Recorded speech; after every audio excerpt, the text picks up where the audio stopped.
Amici e amiche modellisti di tutto il mondo, bentrovati! Oggi finalmente partiamo con il corso di modellismo fantasy.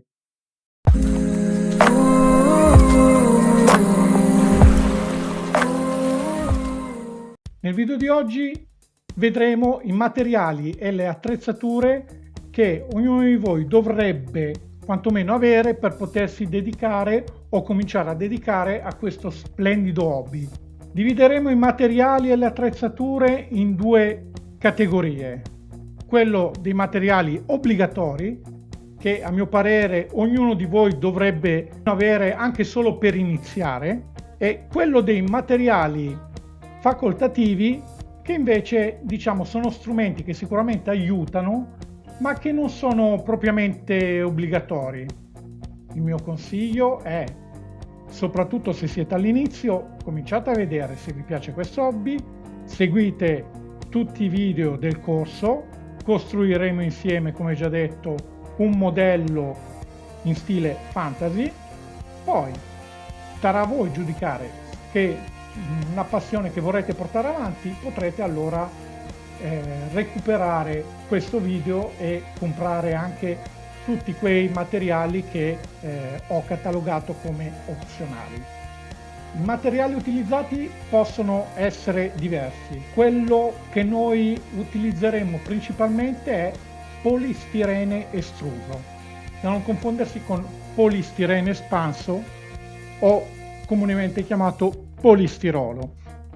La particolarità di questo materiale, che lo rende così fruibile per il modellismo, è di essere un materiale senza memoria, vale a dire un materiale che una volta compresso non ritorna nella sua forma originale, ma mantiene la forma impressa. Grazie a questa sua proprietà, come detto prima, è possibile imprimere diversi tipi di texture, andando a simulare materiali come ad esempio il ferro, il legno, la pietra e tanto altro ancora. Il polistirene normalmente viene venduto in pannelli nei centri di edilizia, sono quei pannelli che solitamente vengono usati per coibentare i muri. Ce ne sono di varie tipologie, c'è ad esempio il polistirene, quello che presenta una superficie liscia, c'è quello che presenta la superficie più ruvida, ce ne sono anche di diversi colori. Diciamo che la qualità che maggiormente interessa quando si deve scegliere quale tipo di polistirene estruso comprare oppure no, dovrebbe essere la densità, che è quello che poi di fatto grezzamente noi chiamiamo la compattezza del materiale. Essendo più o meno denso il materiale, infatti è possibile avere una resa delle texture che andremo a imprimere migliore rispetto ad altri. Va fatta una premessa: normalmente la superficie, lo strato superficiale dei pannelli di polistirene, qualsiasi sia il modello che voi scegliete, va eliminato. Lo si può fare questo tramite un semplice cutter, tramite carta vetrata, o se avete la possibilità di acquistare la taglierina a filo caldo, con quella lo si fa in maniera molto veloce. Il tipo di polistirene con cui mi trovo meglio a lavorare normalmente è quello chiaro della ditta Ursa. Questo, una volta eliminato lo strato superficiale, ha una superficie altamente texturizzabile ed è la cosa che a noi interessa maggiormente. Nel modellismo in realtà sono tanti materiali che possono essere utilizzati. Spesso si utilizza il legno nelle forme di legno di tiglio oppure legno di balsa.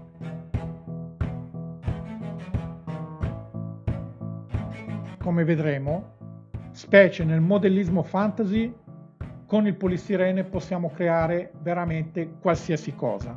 Per iniziare ci può bastare anche solamente il polistirene estruso.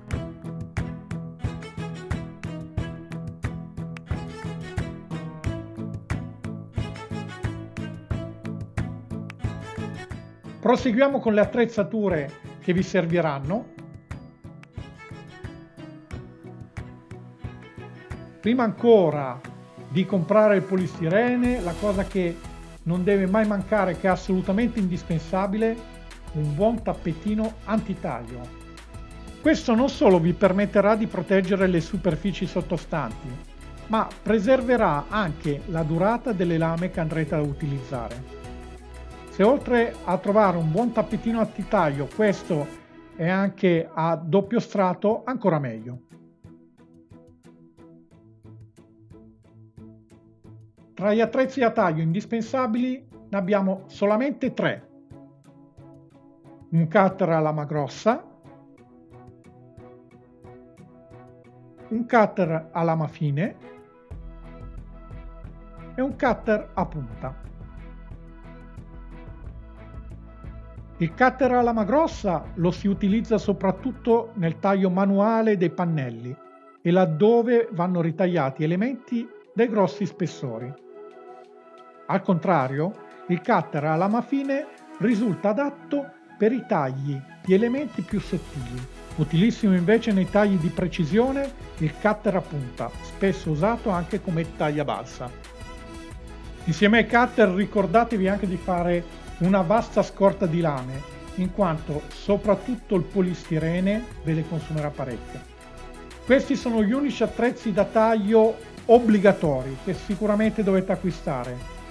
Ce ne sono anche altri opzionali, vale a dire la macchina a filo caldo per tagliare il polistirene, o conosciuta anche come Proxxon, che è di fatto il nome dell'azienda che la produce.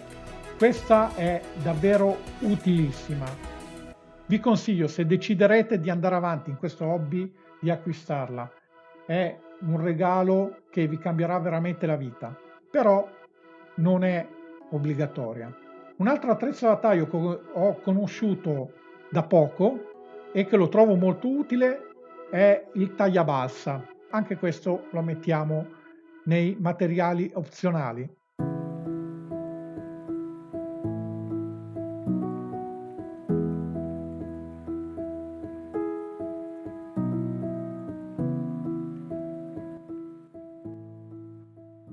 Per prendere le vostre misure bastano anche 2 righe, un righello a 30 cm, un righello a 60 cm.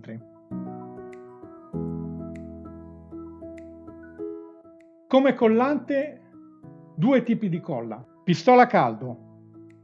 La particolarità di questa colla è che vi permette di unire istantaneamente gli elementi di polistirene tra di loro. Dovrete farci leggermente la mano, in quanto un'esposizione prolungata del prodotto sul polistirene rischierebbe di scioglierlo, ma questo lo vedremo meglio durante la costruzione del nostro modello. Colla vinilica, meglio farsene una bella scorta. Questa viene normalmente utilizzata per tutti quegli elementi di dimensioni ridotte che, specie se non avete molta pratica, rischiereste di bruciare o di scioglierli con la sola pistola a caldo. Ha un tempo di asciugatura lungo ed è per quello che per tanti elementi si preferisce ad esempio utilizzare la pistola a caldo. Tra le colle opzionali, colla vinilica istantanea. Ha un tempo di asciugatura minore rispetto alla colla vinilica normale, però come tempi siamo sempre sull'ordine di qualche minuto, quindi se vogliamo che i nostri elementi abbiano una presa, facciano presa subito, pistola a colla a caldo. Per tutti gli altri elementi va benissimo la vinilica normale. Un'altra colla opzionale che potreste comprare un domani è la colla cianoacrilica. Questa normalmente viene utilizzata per incollare tra di loro gli elementi di legno o di balsa.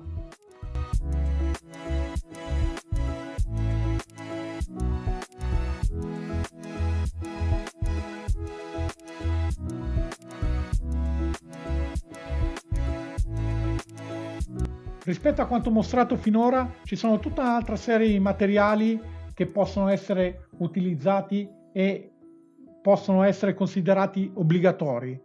Stuzzicadenti per creare l'effetto legno, spazzola di ferro per effetto legno, anche questa, ce ne sono di vari tipi.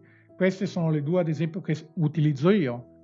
Una pietra oppure della carta di alluminio per creare le texture di pietra sul polistirene. Spilli, per tenere insieme gli elementi quando non sono ancora incollati, una matita o un pennarello per segnare i punti di taglio e per ultimo una matita con la punta stondata, è importante che la punta sia stondata, nel caso in cui volessimo utilizzare la tecnica dell'incisione. Tra gli opzionali invece ci sono stazione saldante per le incisioni, chiodi, carta vetrata per simulare parti in metallo, spugna per alcuni tipi di coloratura, rotolo di carta assorbente, lamerino a sbalzo, filo di stagno, piombi da pesca, fogli di acetato e chi più ne ha più ne metta. Ce ne sono veramente tantissimi. Io per il momento mi fermerei qui.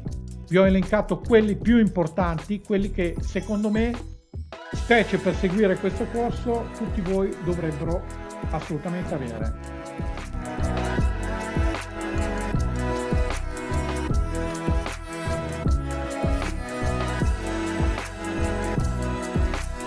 Amici, quella mostrata in questa lezione fa riferimento ai materiali da utilizzare per la costruzione di un modello in stile fantasy. Ho volutamente omesso di parlare dei materiali dedicati alla pittura, in quanto di questo se ne parlerà abbondantemente quando arriveremo alla lezione sulle tecniche di colorazione del nostro modello.